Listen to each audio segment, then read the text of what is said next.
Today, David will speak about his new book, this is a couple of years ago at least, Art of Acadia, the Islands, the Mountains, the Maine, which was co-authored with his brother, Carl Little.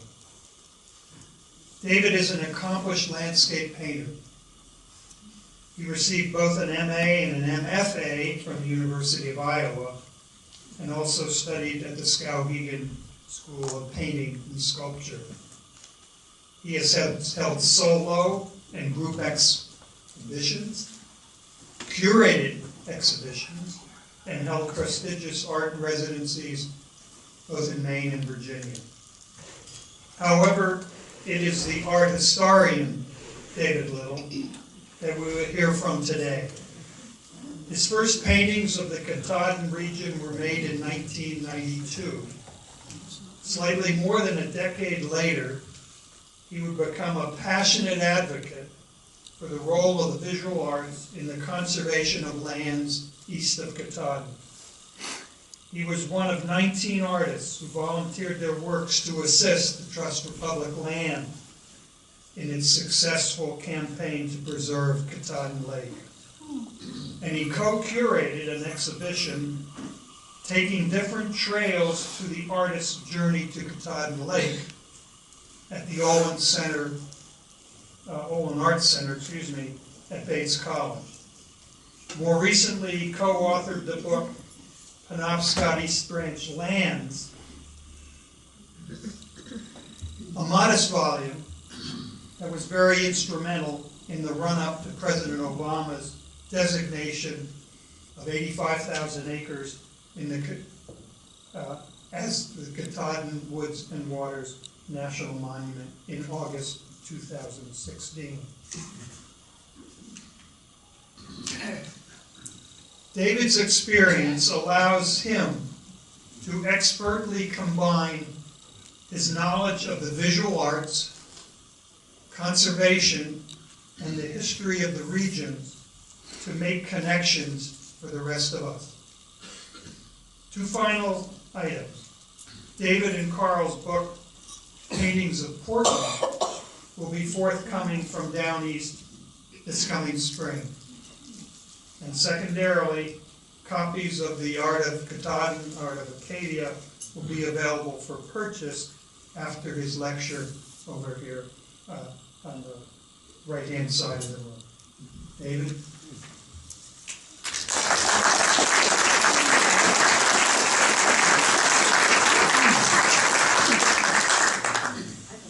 Thanks, Howard, for that beautiful introduction. You hit it.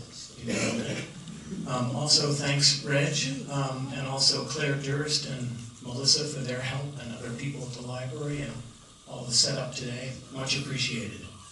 So welcome, and thank you all for coming from Senior College.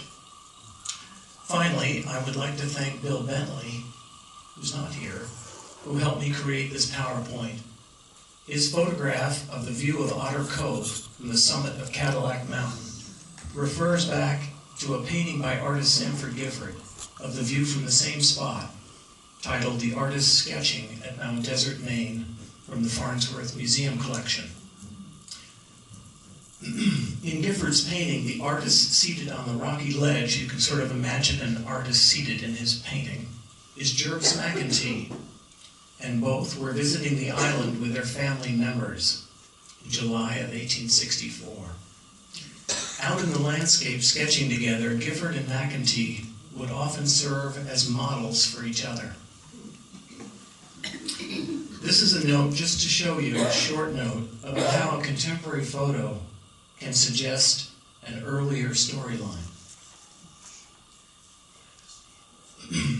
A couple of brief remarks before I start. With the new book, Art of Acadia, published in 2016 in July, Brother Carl and I were able to be part of the centennial celebrations of both Acadia National Park and the National Park Service. We also partnered with Friends of Acadia by giving talks at public events. In the scope of the book, we sought to expand upon the scholarly work of historians John Wilmerding and Pamela Belanger by focusing more on the 20th century and the contemporary scene. As with our previous collaboration for the book Art of Katahdin, we proposed a chronological survey of the history of the arts and artists of Mount Desert Island, the National Park, and the surrounding region. After the talk, I invite you to take a look at these two books and also the show and tell items and any questions you have. This past year, I gave two different but related presentations. They were related because I was working concurrently on both. Both referenced the Katahdin and Acadia regions, and parts of both informed each other. The earlier talk included Thoreau's writings from the Katahdin region, and was a talk that Howard had invited me to do was that for senior college as well? The later talk was for a symposium at Colby College titled Valuing the Aesthetics of Nature, the Role of the Visual Artist in the American Conservation Movement. These presentations raised a question to keep in mind. What would have happened to these lands if we didn't have artists and writers in their works? And what role did they play, if any, in conservation? Keep that in mind. As we shall see, I haven't changed the slide. As we shall see, over the past century and a half, the spectacular beauty and rugged character of Mount Desert's mountains and rocky shores have drawn artists to this remarkable island region.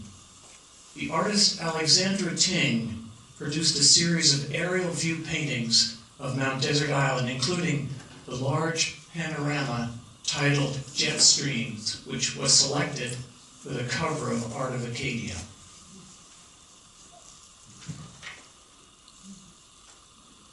Our family connection to Mount Desert Island is through our uncle, the artist William Keenbush, who bought a summer home on Great Cranberry Island in 1962 and bequeathed it to my brother Carl and me in 1980. Bill loved the island with its active social life, trips to neighboring islands, and the solitude necessary to produce work for his gallery in New York. The photo of Bill at left and on the right is a painting of mine of the Keenbush cottage on Cranberry Island. I have been painting on Cranberry Island off and on for over 30 years.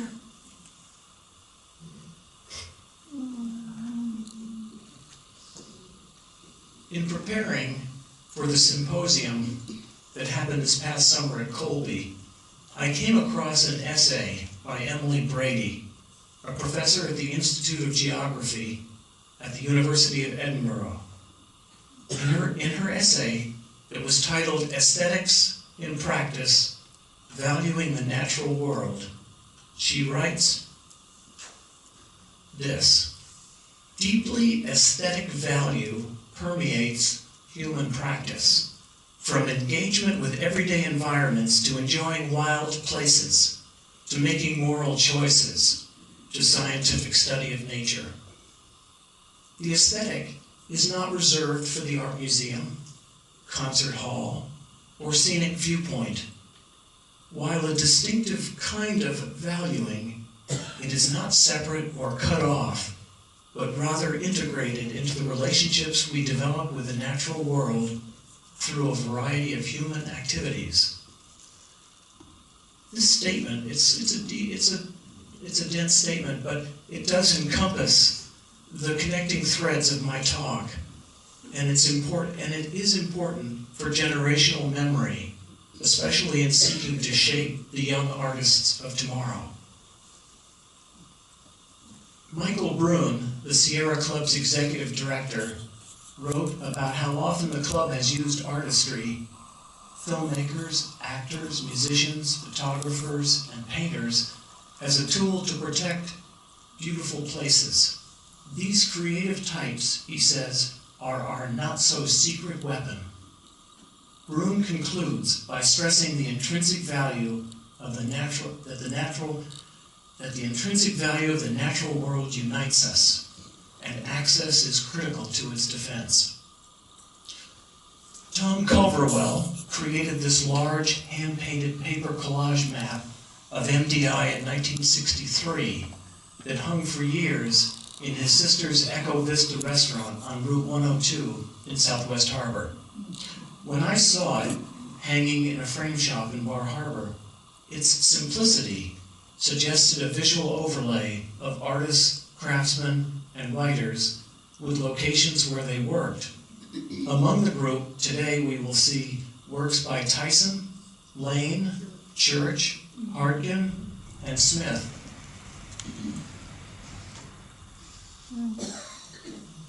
But first, let's back up a bit, or quite a bit. A copper plate engraving from 1627 was discovered by anthropologists Harold Prinz and Bunny McBride in a bookshop in England. It depicts Indians hunting moose on Mount Desert Island. Then it was called Mount Mansell Island, the name given it by the British in honor of the Vice Admiral of the English Royal Navy, Sir Robert Mansell. Illustrating a descriptive passage from an early explorer's report, the Swiss artist Matthias Marion shows hunters setting fires to drive the moose into the sea where they kill them with bow and arrow. This may be the earliest artwork to do with Mount Desert Island.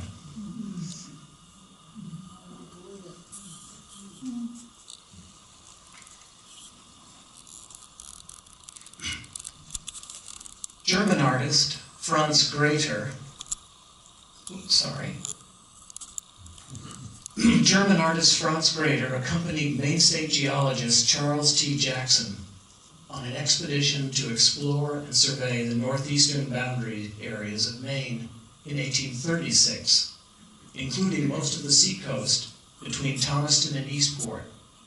Jackson stated that Greta drew many beautiful sketches of geological and woodland scenery of the state. The one on the left here is plate 20 from his Atlas of Plates illustrating the geology of the state of Maine from the Maine State Library collection. The sketch shows the mountains of Acadia from a distance of 10 miles. I have been looking for, this is just a personal note, I have been looking for a really good hand-colored version of these. There's actually 2 of them that he did that are sort of offshore images. And the Maine State Library was had the only volume with these pictures completely colored in. And I think you can, well, I don't know if you can see in here, but the watercolor actually extends out into the borders of the print, showing that they were hand-colored. That same year, 1836, another artist, Thomas Doughty, created a painting of Desert Rock Lighthouse.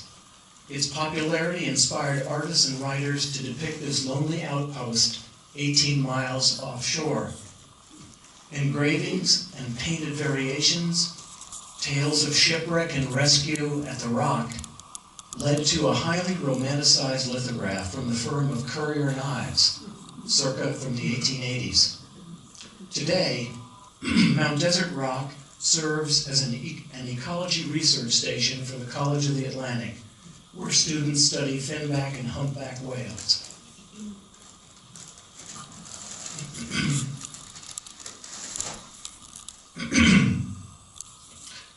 This backlist from the 1860s series titled Mount Desert Scenery by photographer Edward Allen, printed on the backside of stereo cards, provided a field guide for both the tourist and the inquisitive artist.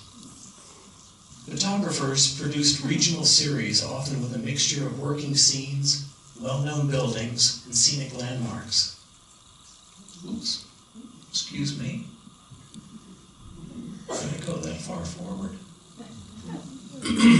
These are really sensitive.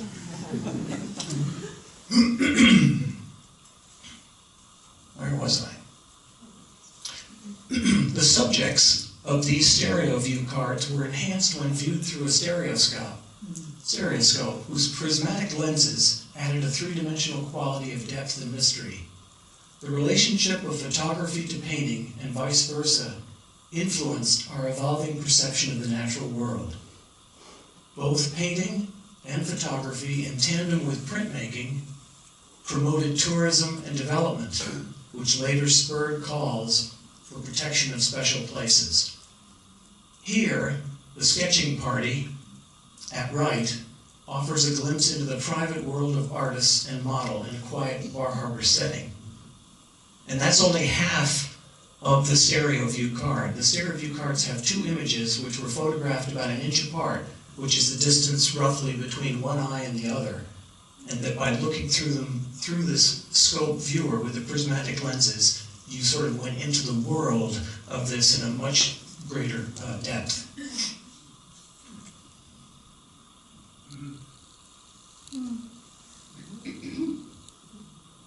I'll start with a quote about searching for beauty in art-like scenes on Mount Desert Island, written by Oliver Bunce, who accompanied the artist and engraver Harry Fenn to MDI in 1872.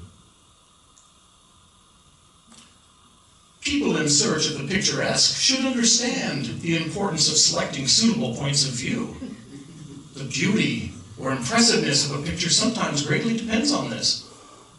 It's often a matter of search to discover the point from which an object has its best expression.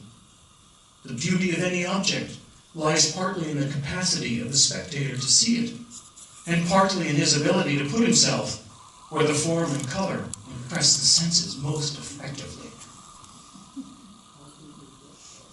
This idea of searching for suitable views motivated much of John D. Rockefeller's design work in engineering the extensive network of carriage roads with scenic overlooks in Acadia National Park. Here, the artist Harry Fenn's imagination transformed Otter Cliffs into a fortress-like castle head. At Wright is a self-portrait of the artist at work. Both illustrations are from Picturesque America, a 2-volume set of books describing and illustrating the scenery of America. Finding a suitable point of view hasn't changed much since 1872. One of the perceptions in my painting career involves the many plein air painting experiences I've had in both the Acadia and Katahdin regions. There is that je ne sais quoi moment, standing at an easel in one spot for several hours, when absorbing the scene, one of unsurpassed beauty, becomes a kind of meditation. The act of looking and painting becomes joyous, even in failure. An inward turning takes place, a leveling, an infatuation. Now embraced by the view, feelings of protection and stewardship surface. In the act of painting a place, landscape painters develop a relationship with nature, preserving a visual record of truth. And in valuing the aesthetics of nature, that truth, whether written, painted, or photographed, can describe temporary or lasting beauty or destruction.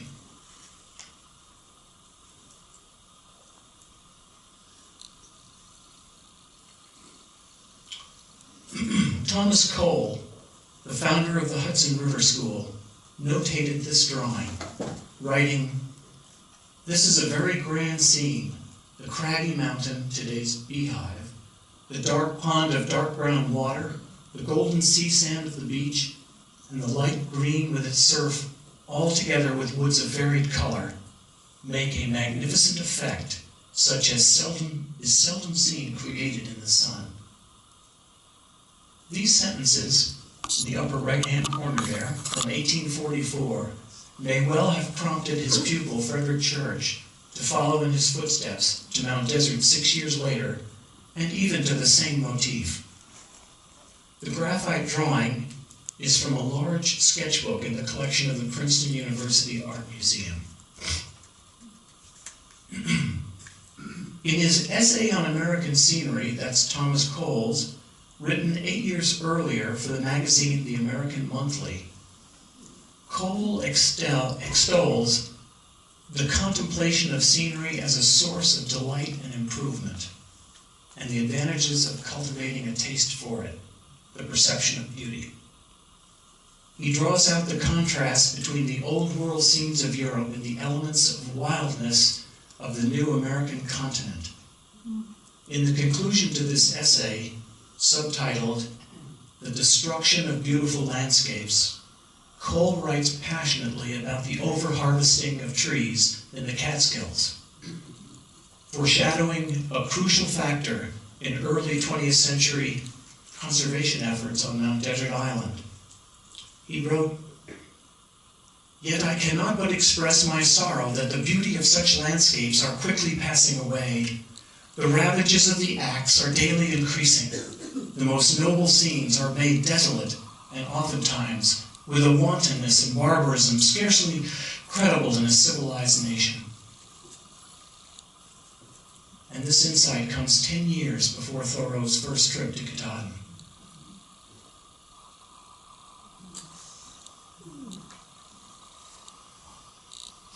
In her piece Reminiscence of Soamesville, Delma Soames Joy wrote that in the early 1850s, there wasn't any place in Bar Harbor where one could board.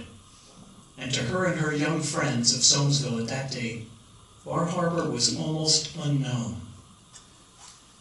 Both Frederick Church and Fitzhenry Lane first visited Mount Desert Island in 1850, arriving by boat. And we can speculate that their paths may have crossed on one of the few island roads. 2 years later, Church, the artist, explorer, would first visit the Katahdin region. At the age of 24, Church was already a master realist, facile and expressive. In contrast to his painting, Fog off Mount Desert, at upper right, Fitzhenry Lane's carefully executed marine subject, titled Bar Island and Mount Desert Mountains from the bay in front of Soames Settlement, at lower left, is a dreamlike, luminous vision transformed by the clarity of light. In an anonymous letter that Church wrote and sent to the Bulletin of the American Art Union in 1850 after his first trip there, he exulted in the view from the summit of Cadillac, the Porcupine Islands, the pleasure of seeing immense waves, and even the subtlety of fog and its effects on the landscape. But ironically, he also bemoaned the lack of provisions for the enjoyment of creature comforts and made the suggestion that some shrewd Bostonian would do well to build a hotel.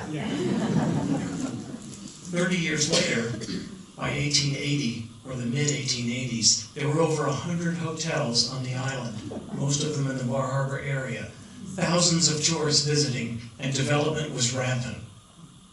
Church's last visit to Mount Desert Island was in 1862. I think it was his 7th trip. 54 years later, after that, in 1916, President Wilson proclaimed the Sieur de Mont National Monument. This was the event that we celebrated with a centennial of Acadia National Park in 2016. It started as the Sieur de Mont National Monument.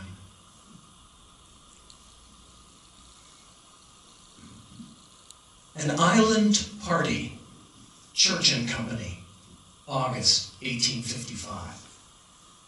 Reaching home at supper time, we, Charles Tracy and Theodore Winthrop, found Mr. Church had entertained the party hugely by a series of caricature delineations of our operations, taking us as 2 hunters.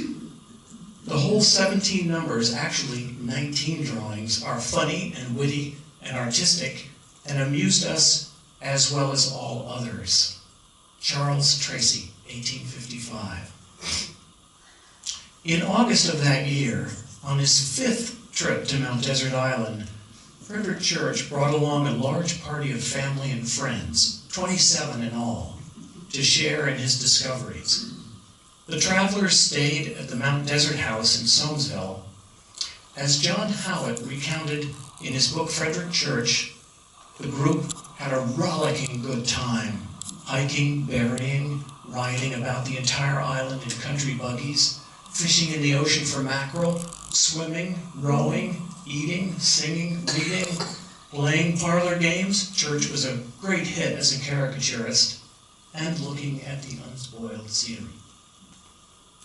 On August 14th, while his friends Charles Tracy and Theodore Winthrop were scrambling up Sargent Mountain, the artist drew the pair out hunting together and satirized their skill at shooting. With playful devilishness, he created a fantastic tale of roughhousing antics, a fist fight, misbehavior, a shootout which resulted in Winthrop being blown apart and then being put back together, and adventure, the accidental killing of a sea serpent and the fateful quest to measure the beast. Here in the artist's hand, Church annotated the second cartoon, writing, "They make a regular stampede in a swamp in a vain search for birds. The dog, being disgusted, trots homeward." Tracy's diary is an outstanding private record of mid-19th century life and times on Mount Desert Island.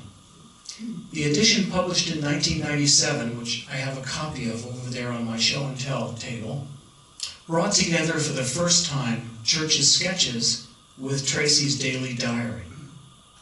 In a footnote to the foreword, we learn that in 1940, George Dorr, director of Acadia National Park, had the diary copied for the Jessup Memorial Library at Bar Harbor. He thought it was pretty darn good. According to Dr. Ronald Epps, the biographer of George Dorr, Dorr would use Charles Tracy's logbook diary of the 1855 summer trip as part of the case he made to folks in D.C. for protection of this unique landscape, citing its attributes and public attractions. And at upper right, I think you all can read that pretty well, this little piece of writing, Frederick Church's handwriting, shows you how excited he was to be on Mount Desert Island. It's a detail from a letter he wrote to his good friend Aaron Goodman, listing all the kinds of berries he had discovered were abundant on Mount Desert Island.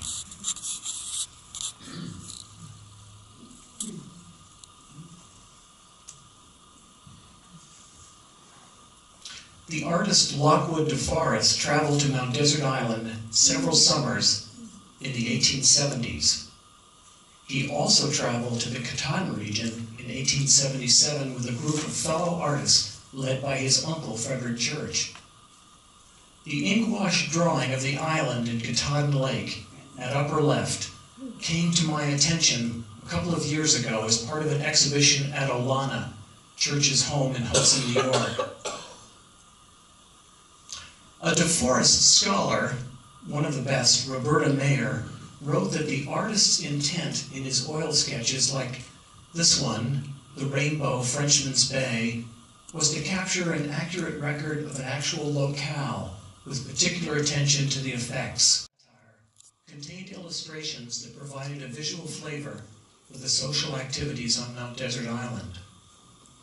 I'm going to read a short passage that describes life in Bar Harbor from an article I found at the Jessup Memorial Library titled "When Bar Harbor Smiles," published in the National Magazine in 1898. The Bar Harbor that ye who are strangers to the spot have come to know through what that very imaginative gentleman, the newspaper correspondent, may have written about the raiments of the rich worn at Kibo night, or the doings of the white squadron officers while in port, comes into existence at a jump about the last of June. Previous to this date, Mount Desert is decidedly a better place to wear thick furs than thin frocks. Then, suddenly, like an Arabian Nights transformation, comes the Switzerland summer and the rush of the rusticator, the time when the locally famous Bar Harbor Express from Boston unburdens itself by means of a supplemental ferry of a very animated and a very faultlessly attired population, but never of any excursionists. The time when the landscape literally sparkles with the smart colors of the passing show, when dreams and dinners banish work and worry, and the life that is temporal and seen puts to rout the life that is spiritual and unseen. The time when all things make for pleasure, the time when Bar Harbor smiles. The writer is Freeman Furbush. The illustrator here is Walter Green. Kibo Night refers to the social functions held at the Kibo Valley Golf Club in Bar Harbor.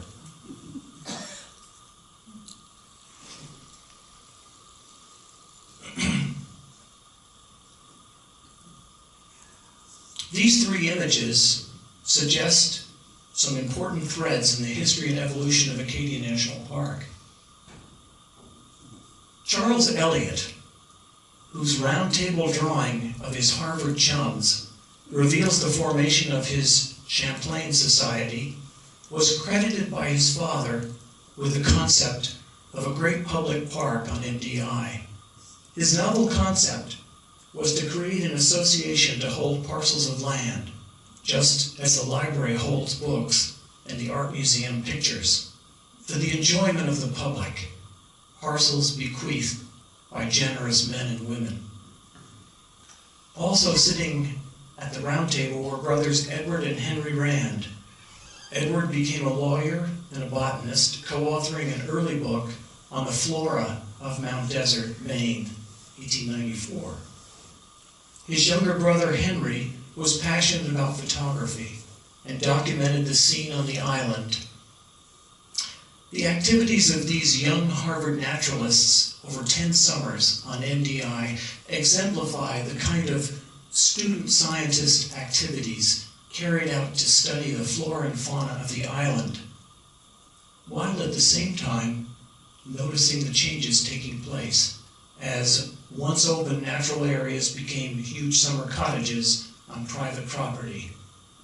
Young Eliot, the outspoken leader of this group, the captain of the Champlain Society, wrote, "On the coast of Maine each summer sees money worse than wasted in endeavoring to make Newport lawns on ground which naturally bears countless lichen-covered rocks, dwarf pines and spruces, and thickets of sweet fern, bayberry, and wild rose."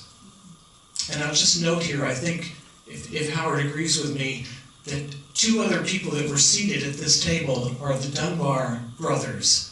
And I think are they the ones related to one of your speakers from 2 weeks ago? Charlie, yes. Yeah, which is pretty cool. He's a descendant of the two Dunbars that are seated at this table.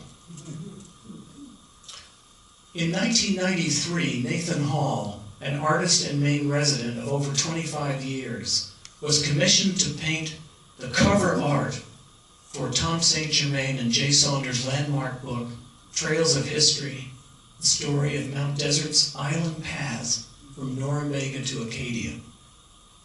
The painting is based on a circa 1916 photograph of George Dorr, he's at the top, future superintendent of Lafayette National Park, Stephen Mather, director of the National Park Service, and Benjamin Hadley, his assistant super, climbing the rungs of the exotic Precipice Trail. The trail had been completed 2 years earlier, and with its many rungs, ladders, and steps, this oceanside cliff trail was a great feat of engineering.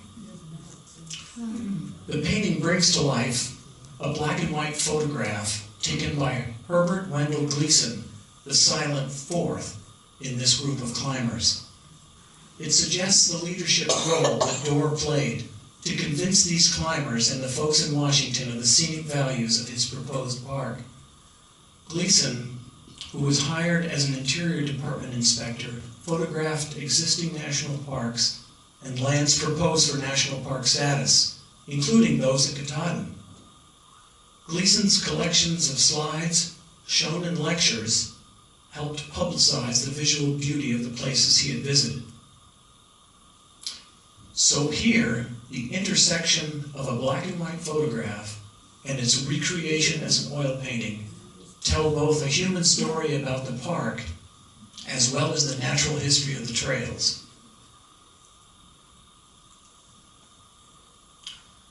To make Americans aware of the national park system and the special places set aside for their enjoyment, Interior Secretary Harold Ickes suggested to President Franklin Roosevelt that 1934 be declared National Parks Year, and a set of 10 commemorative stamps be issued. Among them was the 7-cent black Acadia National Park issue, the first national park established east of the Mississippi, with the beautiful engraved image of Great Head. In recent years, the U.S. Postal Service has expanded its creative design selections to include a new National Parks issue in 2016, an Earthscapes issue in 2011, a Modern Art in America issue in 2012, and a Hudson River School issue in 2011. Stamp issues as a public form, a public art form, with accompanying storylines might start some conversations about how these places came to be protected and what role visual art has played in our national conversation. Or, more pointedly, about the rollback of regulations governing the protections afforded national parks and monuments by the current administration. Or the recent shutdown of Acadia National Park by Congress.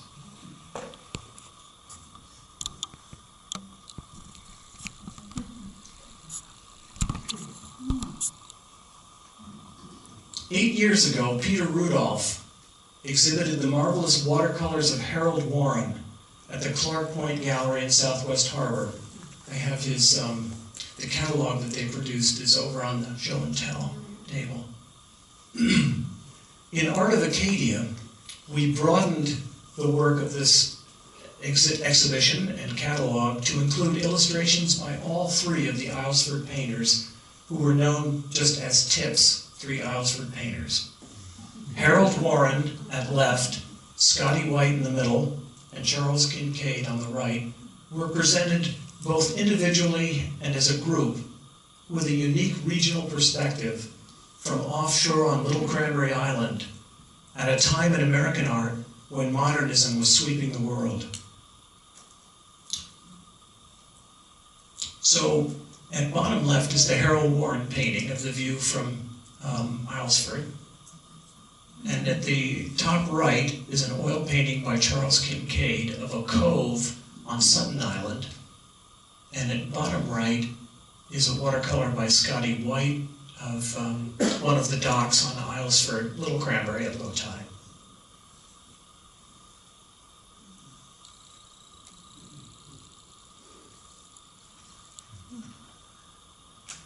In the MDI region, this mapping device, known by the acronym LIDAR, L-I-D-A-R, stands for Light Detection and Ranging, has been used by scientists to forecast future sea level rise through mapping coastal zones and estuaries with marshes. Here at sunset, the laser, scanner, and GPS receiver from high up give us a striking digital elevation model of the mountain range as dominant feature. The clarity of the digital art suggested to me a visual overlay of the mountain name changes that Superintendent Dorr and others proposed. The names they selected, replacing names like Green Mountain, Brown Mountain, Dog Mountain, connected important historical figures to the grandeur and physical presence of the mountains, and thus played a role in the legacy of conservation. Names like Cadillac, Champlain, Saint-Sauveur, Sargent, and Sieur de Mont.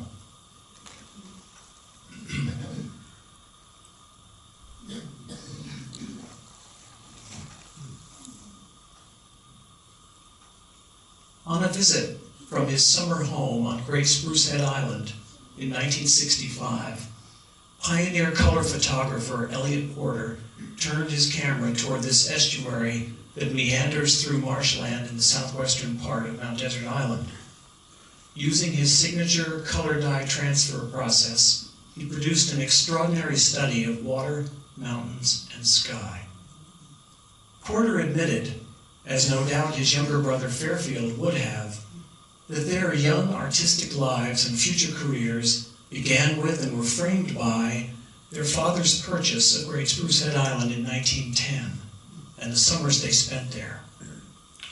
Porter's attention to detail in these early, intimate, close-up encounters in nature with birds and nests on the island reappeared later, years later, in his photographic tribute to Henry David Thoreau, titled "In Wildness is the Preservation of the World," a revelatory book published by the Sierra Club in 1962. In the foreword to the book, David Brower wrote, "There is no science and no art of greater importance than that which teaches seeing, which builds sensitivity and respect for the natural world." Porter chose to focus in on the extraordinary diversity of landscape details. They are less about the scenic and more about the quiet corners of nature. Thoreau was the poet-philosopher of the Maine woods. In 1908, Fanny Exstorm, who wrote that Thoreau wasn't any great shakes as a woodsman, nevertheless praised his insights, writing, "It was not as an observer that Thoreau surpassed other men, but as an interpreter. He had the art, and how much of an art it is no one can realize until he has seated himself before an oak or pine tree and has tried by the hour to write out its equation in terms of humanity." Porter wrote that the subjects he photographed in color were things he'd like to believe Thoreau might have described. And I have a note, and I brought the review. The Portland Museum of Art is currently hosting a show of Eliot Porter's photographs on view until March 18th.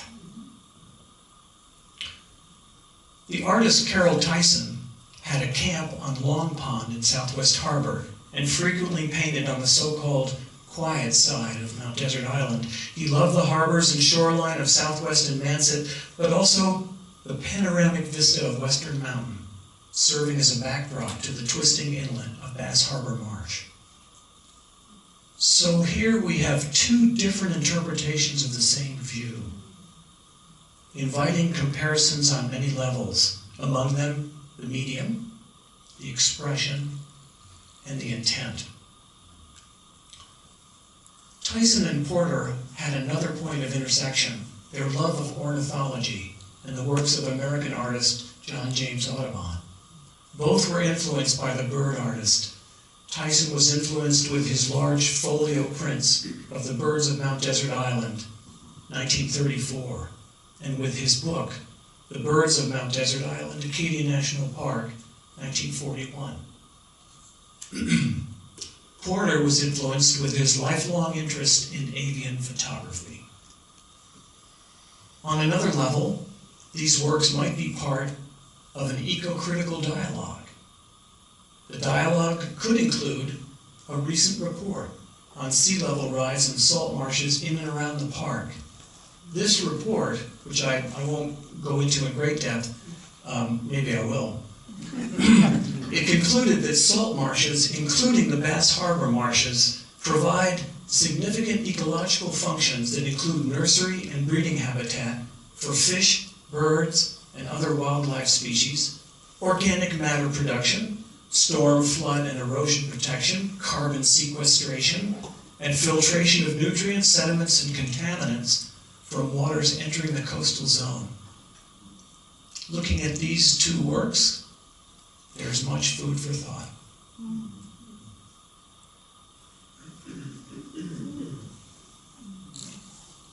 To set the works of these four artists, I borrowed a quote from a wall text at the Colby College Art Museum. This is the way it read.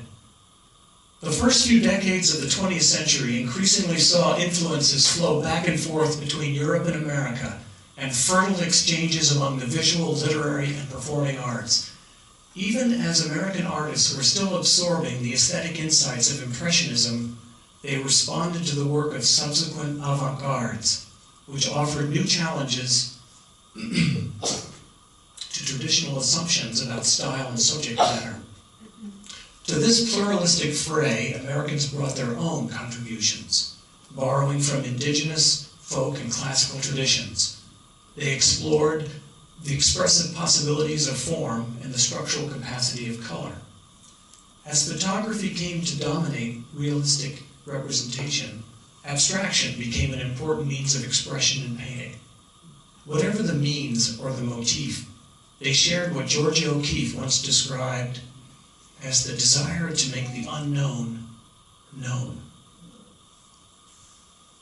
American artists went to Europe to study in art schools, to do the grand tour, or to live and work there. Based on his early landscape subjects, artist Alan Tucker may well have seen works in Boston and New York by Claude Monet, whose series of paintings of poplars and haystacks were exhibited at that time of Tucker's study with John Twachtman at the Art Students League.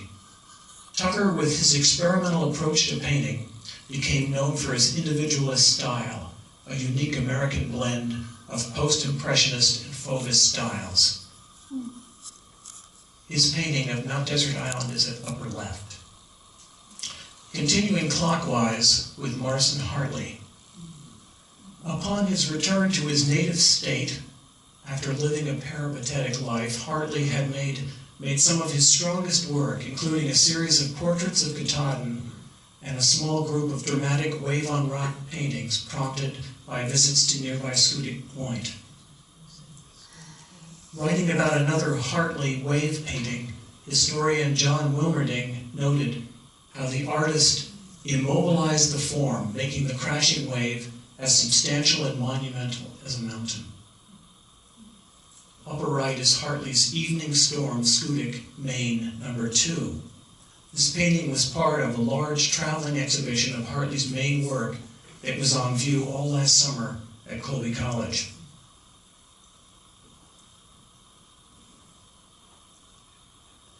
Chenoweth Hall, who moved to Prospect Harbor in 1939, 1 year before Hartley's move to nearby Korea, was equally drawn to the heavy surf at Schoodic. While studying music at the University of Wisconsin, she had seen an exhibition of works by John Marin and was impressed by the calligraphic energy and freedom in his compositional approach.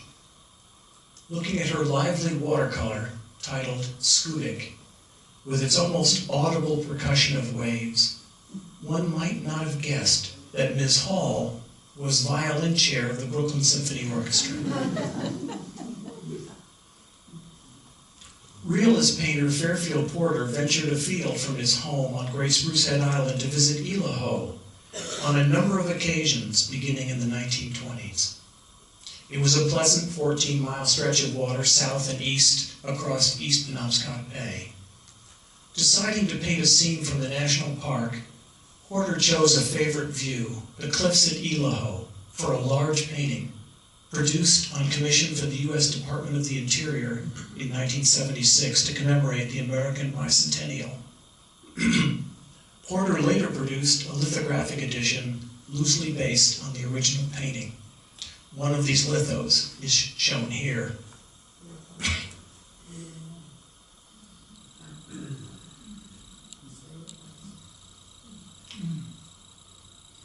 In 1941, American modernist painter John Marin made his way to the North Woods in Katahdin, taking time out from his explorations of the down east coast to seek out Maine's most formidable mountain, on the right side there. No doubt he had seen some of his friend Marson Hartley's portraits of Katahdin at the exhibition in March 1940 at Hudson Walker's Gallery in New York City. Almost 20 years later, in 1960, Vincent Hartkin climbed Katahdin, making detailed Conte crayon sketches en route. Marin painted on location.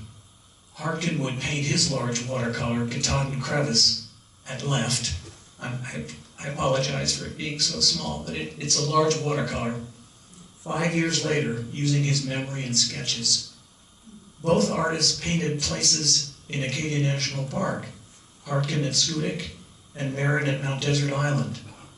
Their responses underscore that independence of vision that has marked the work of so many artists who have ventured north, and as with Frederick Church, would become part of a tradition of artists that would include Katahdin in their repertoire.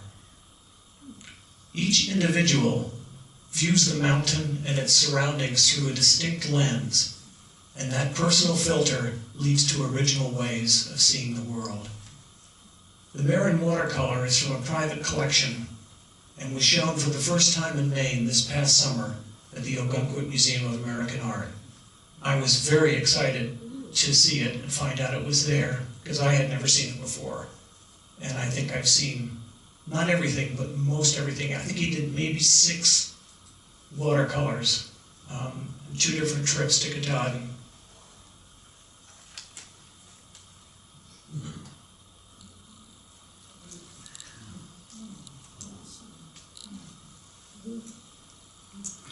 In 1924, Robert Sterling Yard, Executive Secretary of the National Parks Association, in his analysis of Acadia National Park, which was then called Lafayette National Park, he wrote that the national park system of scenic masterpieces must remain consistently magnificent, which does not mean that it must contain only gigantic elements, and then added that a collection of great masters of painting will include both Michelangelo and Whistler. Just as genius fashions a masterpiece from a few pigments, so nature has wrought here a work of altogether extraordinary beauty. He goes on in his report to suggest that the perfection of Lafayette National Park is due to the masterly hand of nature, the greatest artist of all. Here from the book Art of Acadia are works by 3 contemporary artists. Actually, there are 4, but one is a book cover. Aaron Priest, Sarah Farragher, and Joan Mead. To introduce Aaron Priest's night sky photograph, we quote Arthur Stupka, the first naturalist assigned to Acadia National Park. Stupka wrote in Nature Notes from Acadia in 1932, that's what he said: "Shortly after midnight on August 12th, we left Bar Harbor for the Cadillac Mountain Road. The moon had set, and the sky overhead was bright with stars. All indications were that this was to be an ideal night during which to observe the annual spectacular shower of meteors which streak across the northeastern sky in the general location of the constellation Perseus." Now we come forward to Aaron Priest's own notes from his Night Sky Festival photograph. This is what Aaron wrote about this picture, this photograph. "An incredibly bright meteor streaks across the Milky Way as it reflects in Hunter's Brook at Hunter's Beach in Acadia National Park on May 20th, 2015, 11:07 p.m.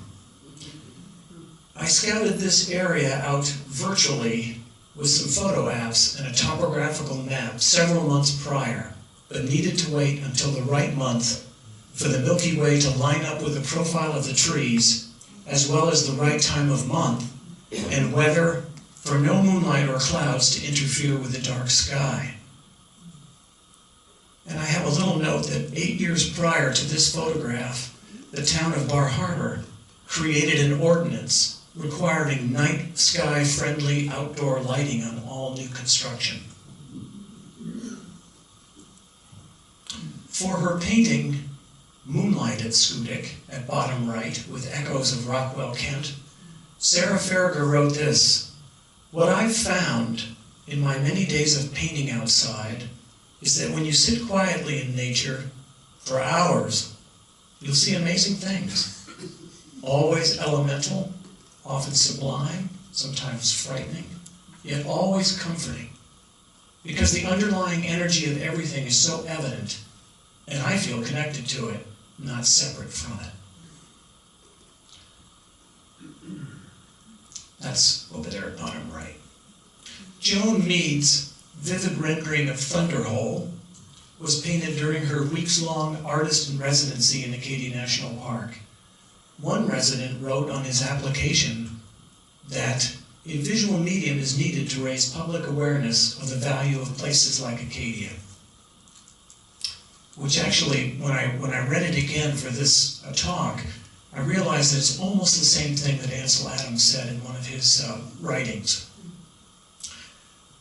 In any case, you could easily raise public awareness. It could easily be achieved with a large exhibition of works in all mediums from their archives at Acadia National Park headquarters. When I was there photographing, I looked at hundreds of works that had been done there over the 24 years of the program. Many have never been seen before. They're all in storage, and they just don't quite have their act together, I think, to put together a traveling show or a show. But boy, if you want to see a show of Acadia National Park, that would be a place to start. Alan Gussow was an artist and activist that established the Artist in Residency program in America's national parks. He was the very first resident in 1968. He authored a landmark book in 1971 titled A Sense of Place, The Artist in the American Land, and shared this insight